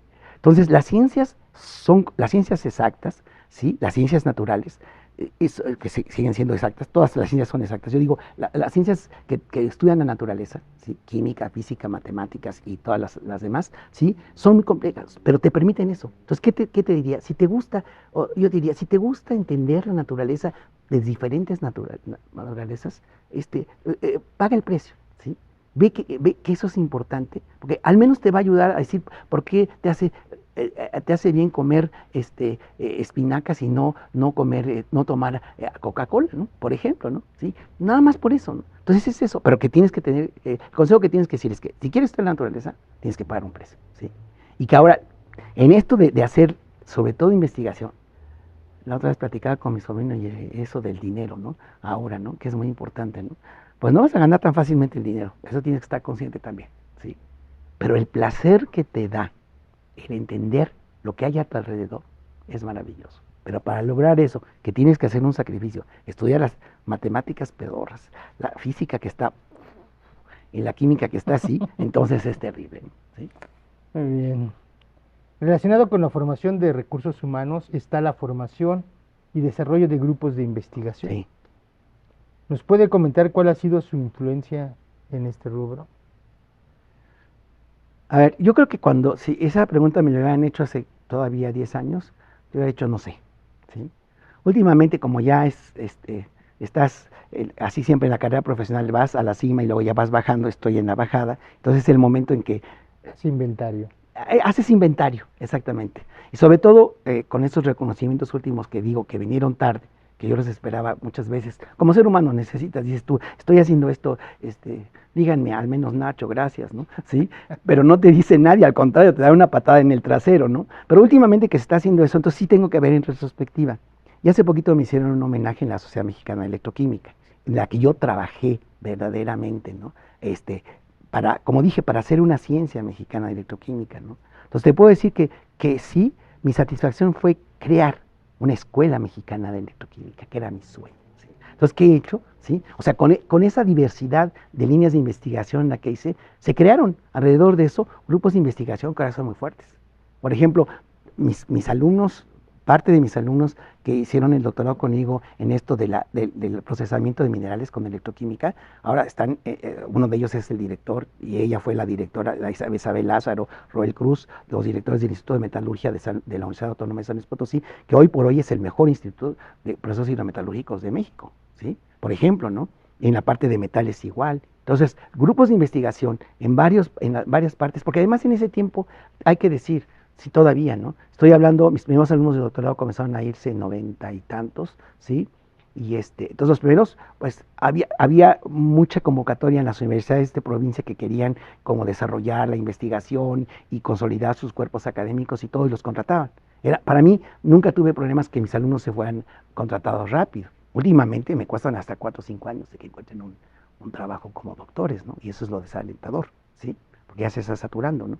¿Sí? Entonces, en grupos de investigación sí he formado bastantes y la Sociedad Mexicana de Electroquímica últimamente me reconoció en ese aspecto, ¿no? Por la labor que hice de desarrollar esos grupos de investigación y de empujar desde la organización de congresos, de que éramos 10 para el Congreso de la Sociedad Mexicana de Electroquímica y de hacer cosas así grandes como ahorita el Congreso, ya estoy en medio del Consejo Consultivo, pero ahora nuestros congresos tienen 300, 400 asistentes, puros mexicanos.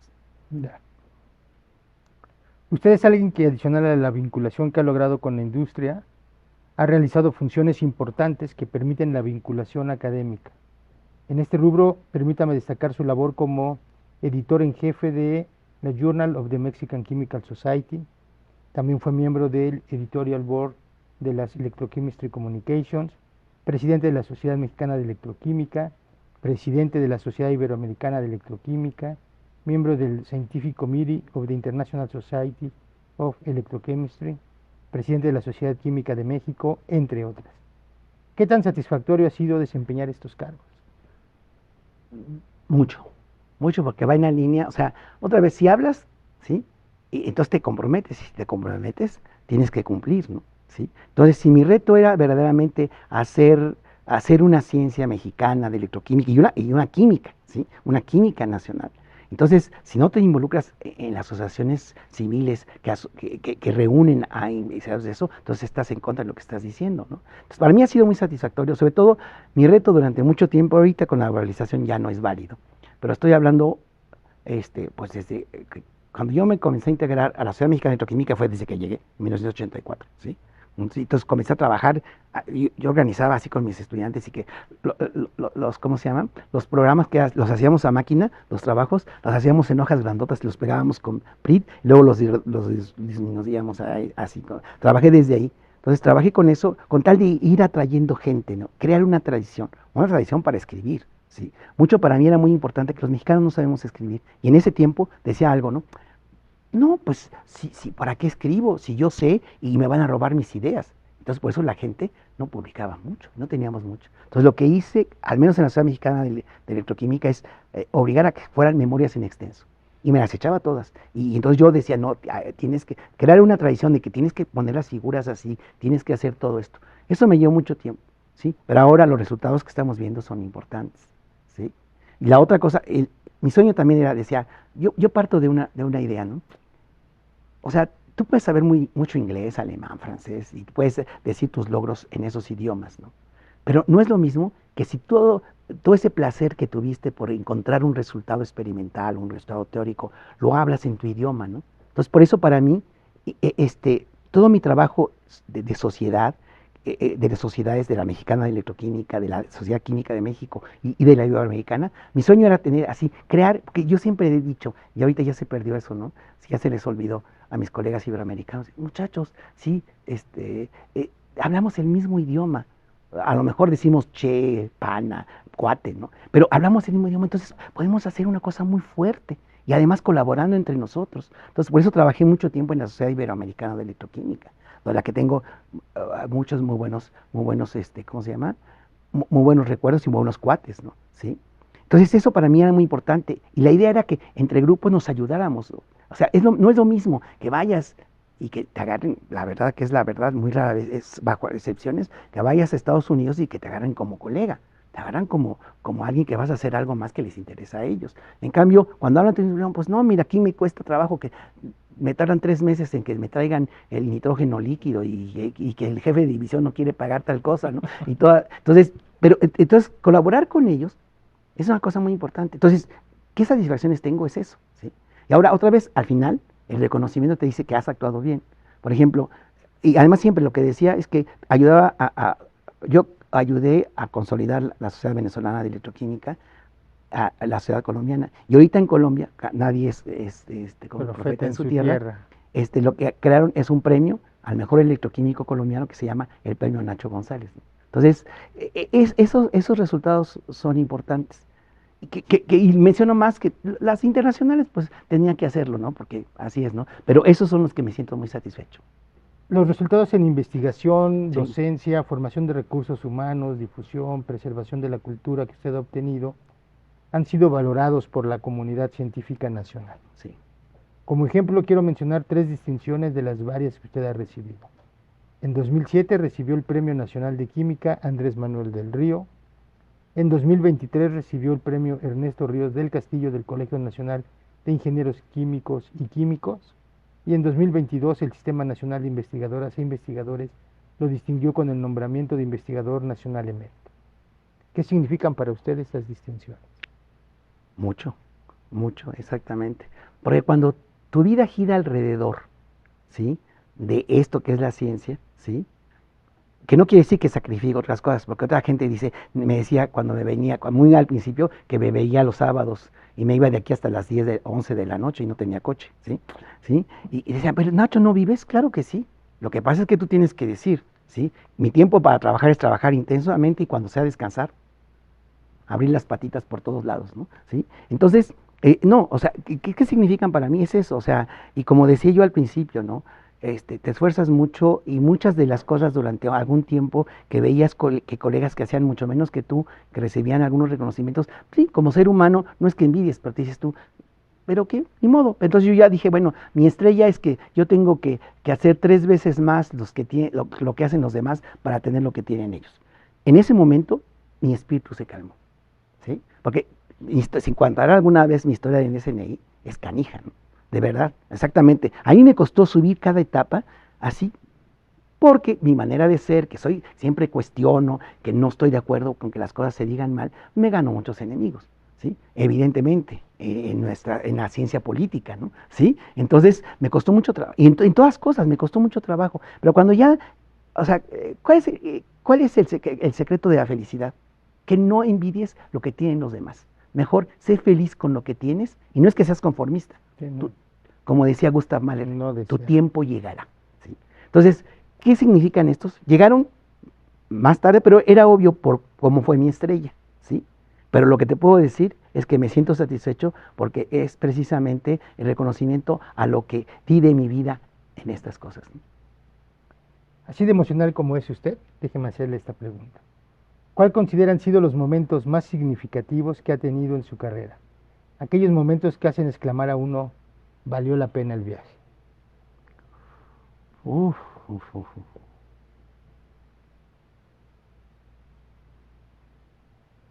Uy, hay muchos, ¿sí? Hay muchos.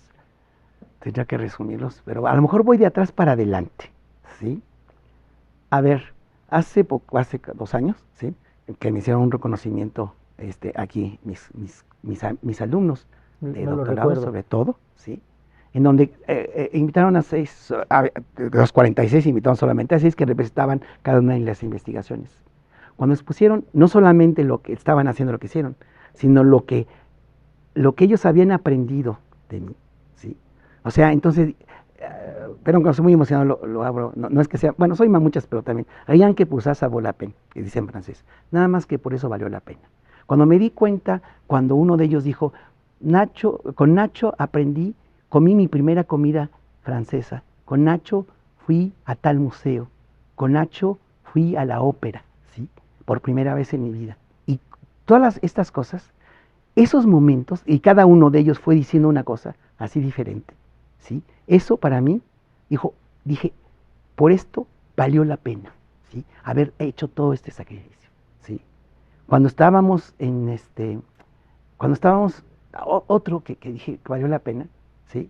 Durante mucho tiempo, la International Society of Electrochemistry decía, pues que ahora Nacho y Ayuni Meas, que somos los dos líderes de la electroquímica en México, ¿sí? En ese tiempo, ahorita ya hay mucho más y más jóvenes y más todo, ¿no? Pero, y organizan el Congreso Internacional de Electroquímica, ¿sí? Donde vienen 1000, 2000 gentes, ¿no? No, decía, no, pero es el tiempo y a ti te va a ayudar para... No, mi sueño es que el día que lo organicemos podamos tener en cada simposio un mexicano que haga especialidad. Así cumplí esto. Cuando hicimos en 2017 ese congreso que fue en Querétaro, el 64 meeting del International Electrochemistry, eran 15 simposios y en cada simposio había al menos un mexicano que tenía esa especialidad. Rien que pour ça, ça vaut la peine. ¿Sí? La experiencia que decía hace ratito cuando Peñoles, ¿sí? O sea, haber colaborado con el ingeniero Ricardo Benavides, ¿sí? Que era el director del Centro de Investigación y Desarrollo Tecnológico en Electroquímica, del Centro de Desarrollo Tecnológico de Peñoles, que es un cuate al que yo admiraré toda mi vida. Era un cuate tan brillante, ¿sí? Así, con una inteligencia grande y con una memoria. Él sabía todos los parámetros de operación de todas las plantas de Peñoles. Y a ese cuate no le podías doblar la pintura, ¿sí? Entonces yo tenía cada mes, durante 15 años, reunión con él para ver los avances de los proyectos. Y conseguir un proyecto, durante 15 años conseguí muchos proyectos. ¿Sí? Era un reto así, canijo, ¿no? ¿Sí? Entonces, el que en una reunión que estábamos haciendo a los 5 o 6 años que teníamos esa colaboración, nos estaban haciendo una entrevista de cuál era la relación industria-universidad. Y cuando dijo eso, ¿no? Que dijo Nacho, porque al principio decía, no, es que ustedes, o sea, no tienen tiempo, las vacaciones y todo, las huelgas, no van a cumplirme. Ya creo que me vas a preguntar alguna cosa por ahí de eso, ¿sí? Me costó así, muchas veces hasta la salud eso, ¿sí? Pero logré respeto, ¿sí? Logré respeto para la industria. Y cuando él dijo, Nacho, si hubiéramos aprendido el principio de operación de los procesos, así como tú me lo has mostrado, que le costaba decir que le había enseñado algo, ¿no? Hubiéramos innovado tanto. Yo dije, rien que pour ça, ça vaut la peine. Nada más que por eso ha valido la pena. De hecho, relacionado con esto, algo que te quería preguntar hace rato, tú has sido muy, muy exitoso en conseguir financiamiento. Así es. Que es algo que ahora es muy importante en esta universidad y en todas. ¿Cuál es la clave del éxito para eso? Confianza en ti, contigo mismo, ¿sí? Es lo más importante, ¿sí? Tienes que tener confianza en lo que haces, porque la gente que está del otro lado, ¿sí? Tiene, y además, pero confianza y ser muy estricto y muy honesto con lo que estás proponiendo, ¿sí?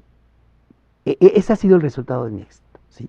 Confianza en mí mismo, me costó mucho trabajo, ¿sí? Segundo, honestidad con lo que presentas. Y cuando no sabes decir, no sé, pero a estos cuates, y respeto mutuo, pedir, saber que te respeten, y pedir, y saber, y respetarlos, ¿no? Esas son las 3 claves de mi éxito, ¿sí? ¿Y cómo lo logré? ¿Sí? A base de golpes. Nadie me enseñó, porque otra vez nadie te enseña, ¿sí? Y yo venía de tejer chambritas, ¿sí? Y eso no es tejer chambritas. Y aprendí así con gente canija, ¿sí? ¿Cómo aprendí? ¿Sí? Y eso también se lo debo. Es lo que pasa con los rectores que tienen visión. A ver, fíjate, ¿cómo lo aprendí? Y eso es muy importante. ¿Sí? Estaba, que es sorprendente, estaba José Luis Vázquez de rector de la unidad. Entonces, en ese tiempo él tenía una relación muy fuerte con el Instituto Mexicano del Petróleo. Entonces, él había localizado a un cuate que estaba en Pemex Refinación, que era el ingeniero, pero que había sido intendente de la planta de Azcapotzalco, de Tula, un cuate con mucha visión, que era el que revisaba los proyectos directo con el IMP.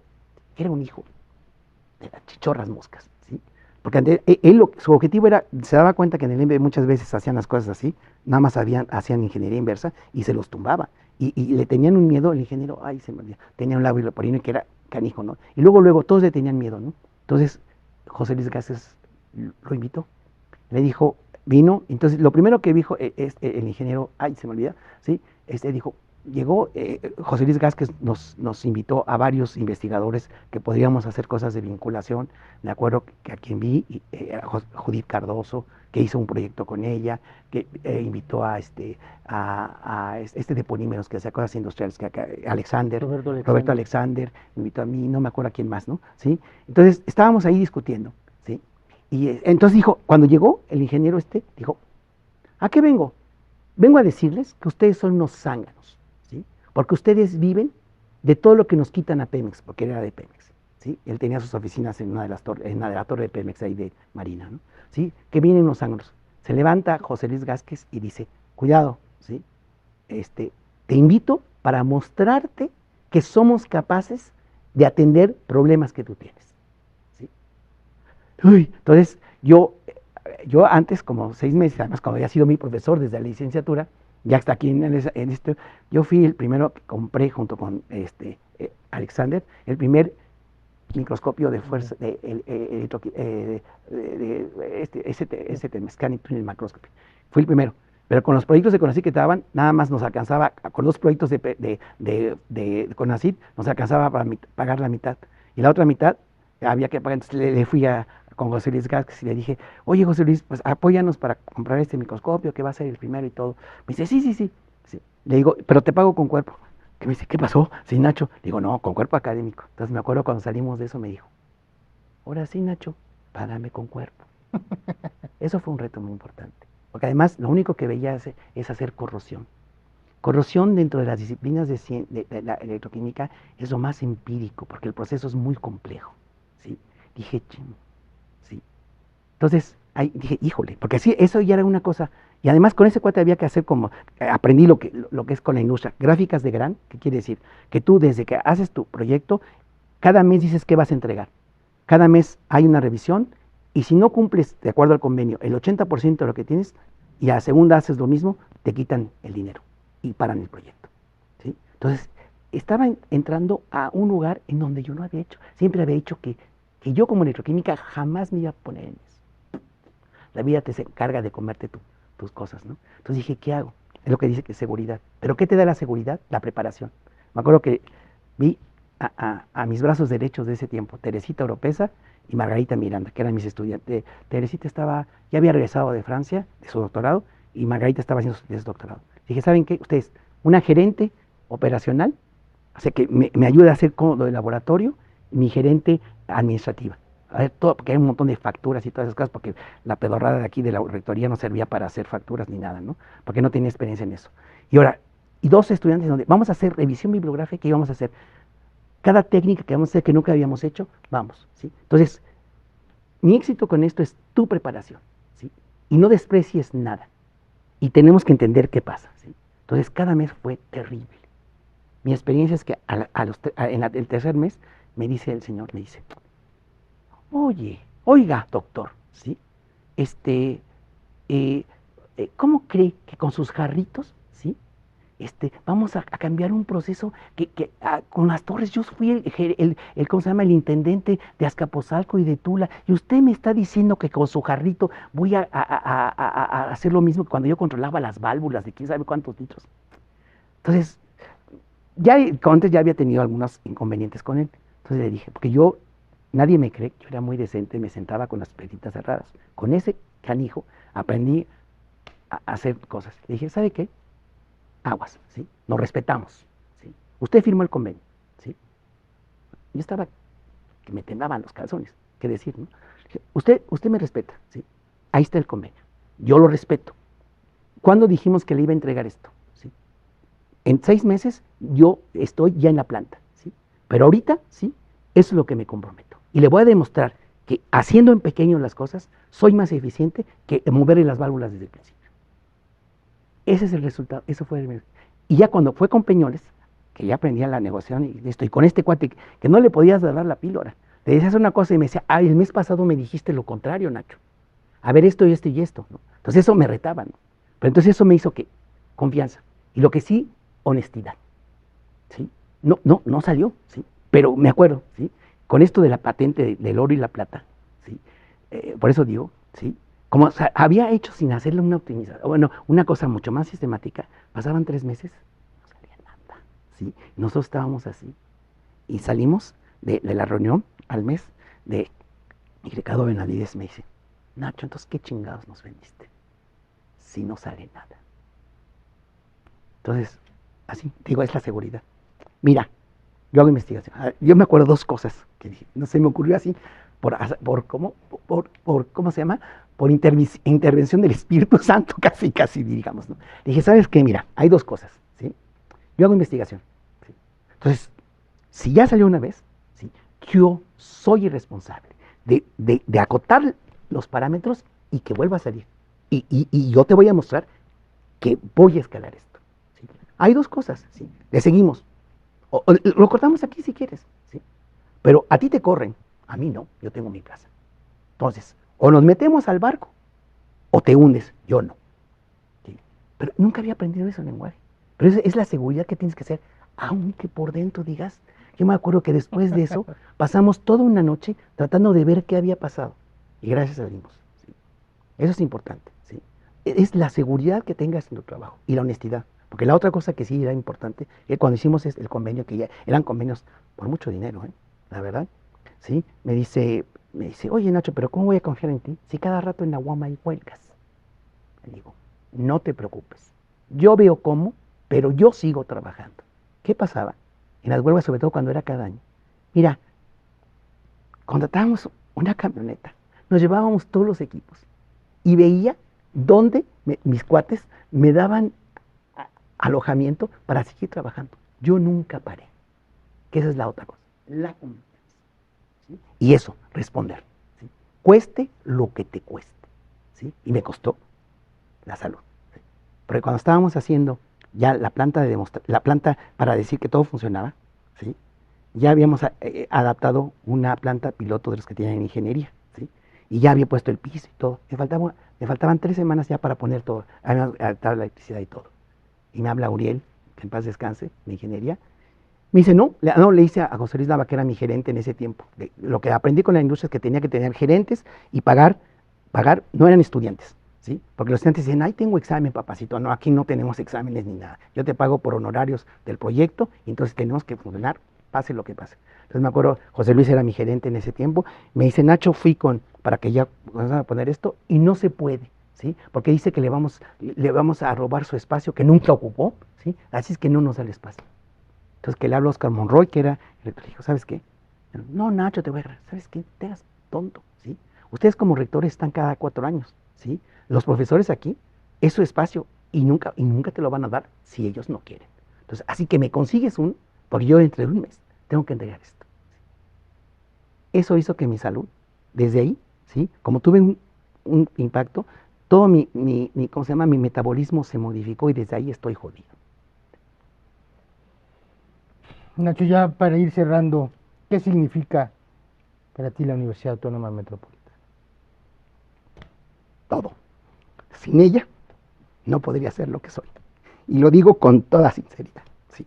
Aquí he tenido toda la confianza del mundo. ¿Sí? Aquí he sentido todo el apoyo, con sus asegúnes, siempre me estaré quejando y todo, ¿no? Pero yo siempre he dicho, yo no hubiera podido ser lo que soy sin lo que es la UAM, ¿sí? Con esa libertad que tienes, con esa agilidad administrativa que tenemos, ¿sí? a otras universidades con todo lo centralizado que están, no puedes moverte para nada. Yo todos los convenios que hice, yo enseñé, eso lo puedo decir, y aunque se enoje la administración de la universidad, yo enseñé a la universidad a hacer convenios con la industria. Gracias, o sea, pagando mi hígado, ¿sí? Definitivamente, ¿no? Pero es eso, yo se lo debo, la universidad, ¿qué significa? Libertad, ¿sí? Agilidad administrativa, sí, y confianza. ¿Qué pasatiempos tienes fuera de la química? Sé que actualmente estás tomando un curso de filosofía. Tengo varios, o sea, definitivamente. Y todo depende del tiempo también, ¿no? A mí me gusta mucho la música clásica y soy un amante de la ópera, sí. Y antes iba a hacer, hasta cuando tenía más tiempo, hasta ver la misma ópera 3 veces, ¿no? Sí, para ver así, cosas, ¿no? Sentado en diferente asiento. No, sí, no, lo dices de chía, pero es de horchata, como diría mi abuelita. Claro, claro, para mí era muy importante, ¿no? O sea, primero iba a ver esto, o sea, a mí me gusta mucho la armonía entre la voz humana y la voz de los instrumentos. Para mí eso es delicioso, ¿no? Y por ejemplo, la música clásica, a mí, la música de Mahler, Gustav Mahler para mí representa así como que el antes y después. Y además representa el antes y después porque yo vengo de una familia donde nada de eso era, ¿sí? No había cultura, ¿no? Entonces, el haber descubierto, gracias a mis profesores y a mis amigos que me fueron empujando a ese punto, entonces eso lo aprecio mucho, ¿no? Y mi gran hobby es la arqueología, ¿sí? A mí me gusta mucho la arqueología, definitivamente, ¿no? Tengo varias cosas, pero soy un amateur, porque para esto necesitas dedicarte, pero sí, y tengo muchos libros ahí, cada vez, antes leía más, ahorita ya con eso de estar leyendo los libros de los artículos de litio y de todas esas marinolas, pues ya menos te da tiempo. Pero me gusta, a mí la arqueología es lo que me gusta mucho, sí me gusta esta relación en cómo, o sea, una de las cosas que quiero entender y que ahorita está otra vez de moda, que durante mucho tiempo, es cómo está la transición entre los olmecas y los mayas, ¿no? Cómo está esto. Pero además me gusta la historia universal, la arqueología, y una de las cosas por lo que estoy estudiando filosofía ahorita me di cuenta, mi sueño es entender cómo los ritos de todas las religiones se parecen mucho, muchas tradiciones, muchas leyendas se parecen. Entonces, ¿dónde nace, dónde está el conocimiento primigenio para entonces dar ideas del diluvio, de los nacimientos, de los grandes dioses y todas estas cosas? ¿Dónde nace? ¿Sí? Entonces, un tiempo estuve diciendo que quería estudiar como historia de las civilizaciones comparadas. Ahorita que estoy justo, una cosa que me preparaba, estoy estudiando un curso en línea de historia de la filosofía. Sí, entonces ahí ya con el profesor, que es un cuate, el instructor es un cuate muy, muy culto y todo, ya le platiqué cuál era mi onda, para qué estaba en eso, y ya me dijo que tengo que estudiar filosofía de las religiones para ver este asunto. Entonces, esos son mis hobbies, ¿no? Algo que le gustaría agregar a esta conversación, algo que se me haya quedado en el tintero, incluido el litio. Ay, No lo saltamos. No lo saltamos. No, ¿qué puedo decir? Pues ya, esta entrevista es demasiado exhaustiva, o sea, estás rascando yo digo, casi desde mi nacimiento. No, lo que puedo decir es que me siento muy, muy agradecido a la vida de que me haya permitido oír el silbido del viento para dirigir mis velas en el camino que la vida me tenía destinado. ¿Sí? Entonces, sí tuve en algunas veces en donde tienes el albedrío para dirigir tu vela en otros lados, que me costó trabajo y fue sufrimiento, pero ahora que estoy, no llegando al puerto, nunca llegas a Itaca, ¿no? Como dice Gaddafi, ¿no? Pero es eso, ¿no? Lo que puedo agradecer es eso. O sea, lo único que tengo que decir, gracias a la vida que me puso, primero que me hizo encontrar, ¿sí? A esos sabios que me fueron dirigiendo y formando, ¿no? Gracias a la vida que me permitió encontrar a estudiantes tan maravillosos que ahora son mis grandes amigos, ¿sí? Que me enseñaron tanto, ¿sí? Y gracias a esta universidad que me permitió, ¿sí? Encontrar todo eso. Pues siguiendo con los agradecimientos, doctor González, a nombre de la comunidad universitaria de la División de Ciencias Básicas e Ingeniería de la Unidad Iztapalapa, le agradecemos todo el esfuerzo y trabajo con que ha contribuido al desarrollo de esta institución, la cual, de acuerdo con diversas fuentes, es una de las mejores universidades públicas de este país. Nuestro respeto y admiración a su labor universitaria. Estamos muy orgullosos de que usted sea UAM, y gracias también por esta entrañable plática. Muy bien, gracias. Muchas gracias por acompañarnos. Nos encontramos pronto en esta su casa, la Casa Abierta al Tiempo.